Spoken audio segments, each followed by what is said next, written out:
Okay, so I've been working on this game because I've always kind of wanted to do that. Um I was just recently in the hospital, so I had a lot of time to think. Two things I've always loved. I love fighting games, not really good at them. Love boarding card games, not bad at them. So what I've kind of designed is like a fighting card game.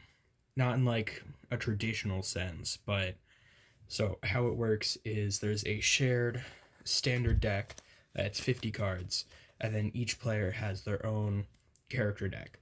So theoretically, it's um, like a doubles type of game. So they'll have two character decks.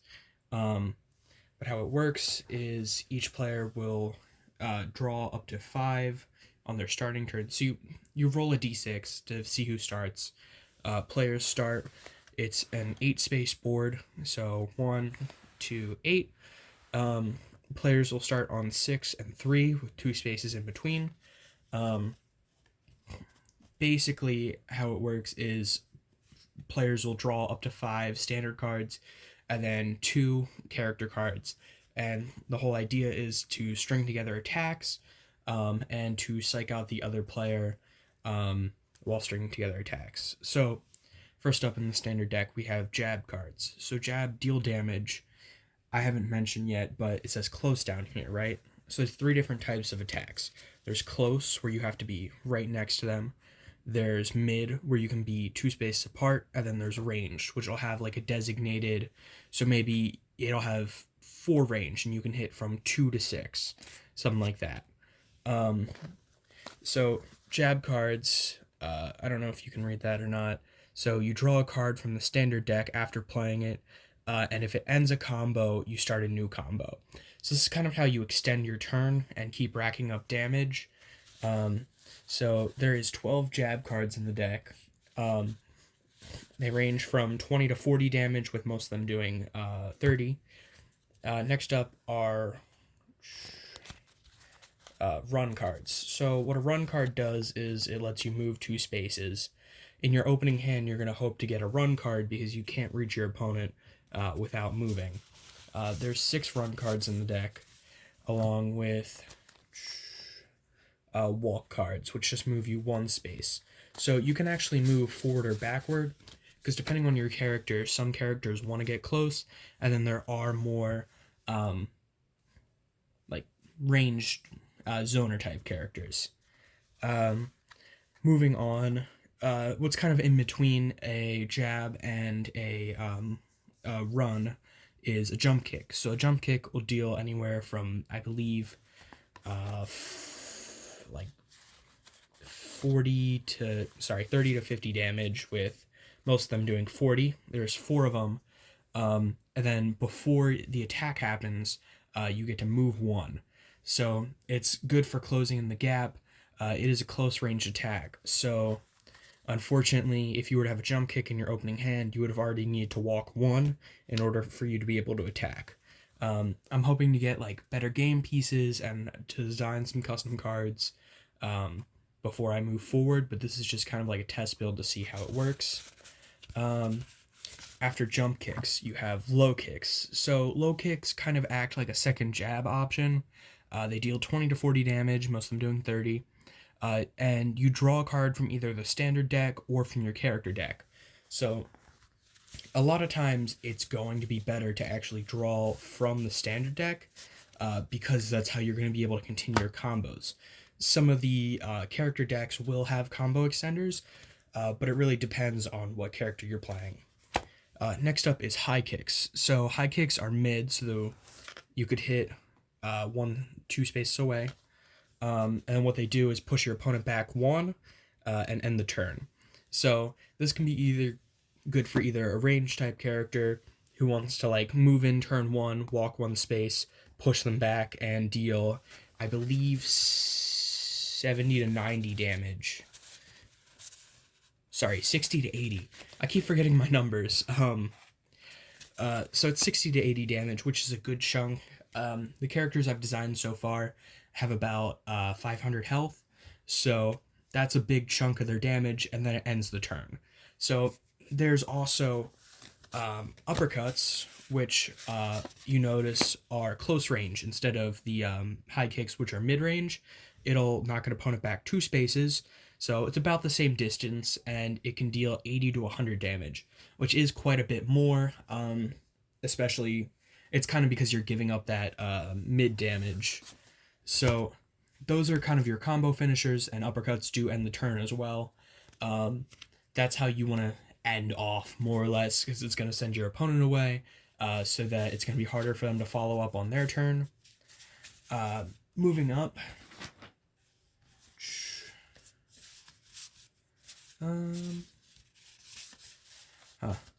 There's supposed to be 4 of these. I only have 3 currently. It's grab. So we're going to get into blocking in a moment, but grab stops an opponent's block, pushes them back 2 spaces, deals, I believe, 30 to 40 damage, and then draws you a character card. So a lot of times you want to do grab and then follow it up with a projectile, something like that. Which it should also say that if it's at the end of a combo, it extends your turn. I forgot about that. I need to add that line of text. But moving on, so what grab is really supposed to go against is block. So what blocks do is they're a reaction.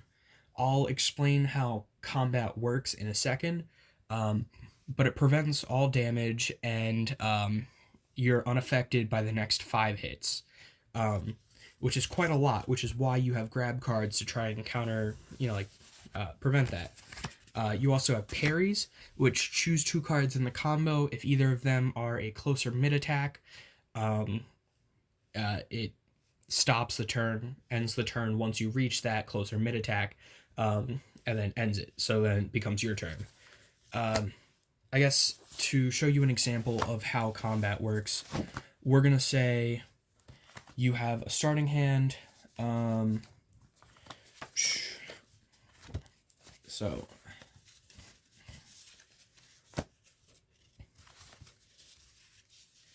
we're just going to say you have the perfect starting hand, right? And then, let's see, where's a walk card?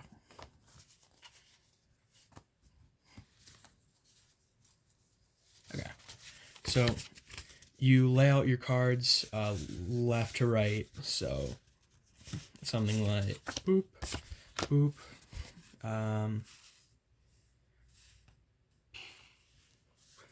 Sorry.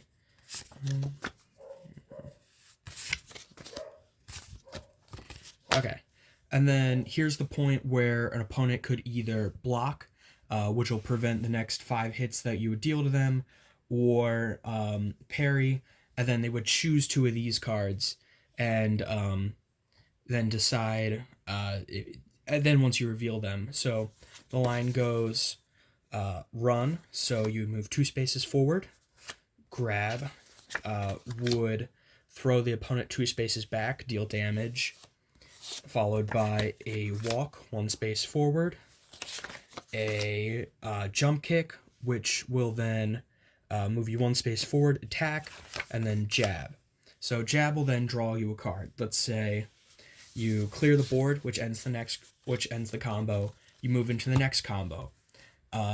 We're gonna say you don't have any character cards in your hand, but jab will let you draw 1 more card, and then whatever.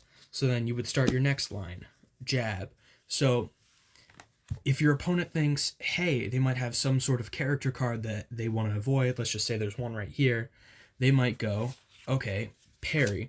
So if they play a parry and choose this card, they'll be revealing it. Since it's a close attack, that'll end the turn as soon as it got here. So let's say there's like a jab and then a special card. We're going to say it's like a fireball or something. Once you hit the jab, the combo will end and it'll move to the opponent's turn. So it's pretty basic. You just kind of go back and forth, dealing damage until there's nothing left. An additional factor to it, because if you think about it, right, sometimes the optimal play seems like, okay, play jab. Even if opponent shields, they're unaffected by it, right? So they won't get pushed backwards. However, you'll still draw a card and begin a new combo. So in that situation, right, it might seem like, oh, just jabbing once over and over is the best option. However, we have what's called a combo ramp up. So for each attack, and it has to be an attack, so like walking, running moves, those don't count. For each attack in a combo, the damage will increase. So one attack plus 0. If there's 2 attacks, that's plus 20 damage at the end of the combo. There's 3 attacks, that's plus 40 damage at the end of the combo.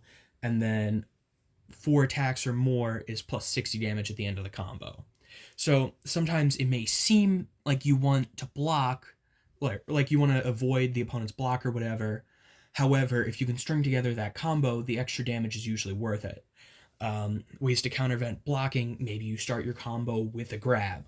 An opponent can't really do anything about that, so grabbing is kind of a free option. However, you need to be able to follow up after pushing them 2 spaces backwards.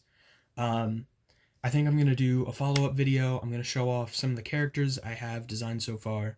And then I'm going to do like a almost like a show-off match to kind of show off what my whole vision is, I guess. So let me know if this is at all interesting, if there's any interest in this, because I actually really I want to 3D print some figures. I want to like make like an actual cardboard board, and I want to like get cards either laminated or see if I can get them custom printed somewhere, because I just think this is kind of fun. And I think the idea of a card game more built on, well, I mean, there are card games built on combos, but like literally a combo attack is really cool. So I guess I'll be back with more content.